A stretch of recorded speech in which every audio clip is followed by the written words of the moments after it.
A different view. Well, I remember doing my first trip to Sydney after I started taking photographs. I was a member of a camera club, and I was all excited that I was going to Sydney. And the old photographers that have been around a long time said to me, Dave, don't bother taking photographs of the Sydney Harbour Bridge or the Opera House because there is no way that you can photograph it differently to the 40 million different ways it's been photographed already. So with this in mind, I go to Sydney, a little bit deflated, but determined now that I wanted to find a way to capture the Opera House, the Sydney Harbour Bridge, like no one else had done it.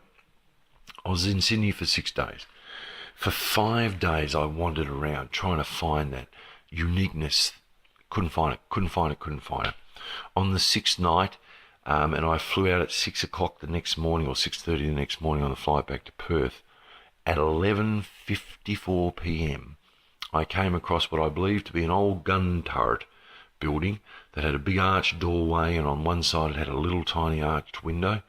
And I found that if I crawled on my belly backwards up towards the pylon of the Sydney Harbour Bridge on the left-hand north side, I could actually shoot through the arched window and through the arched door, and the arched window and the door lined up to be the same shape as the Opera House.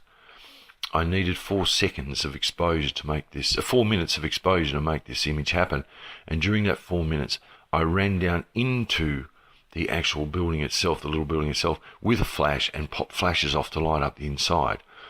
Came back, looked at the photo, went, wow, I'll take another one just in case, and so that was 11:58 p.m. At 12 o'clock, they turned the lights off the Opera House, and it went dark. I got one shot.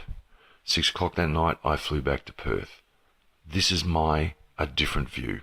And I really do believe that no one has ever shot it the way you see it right now, so I thank you.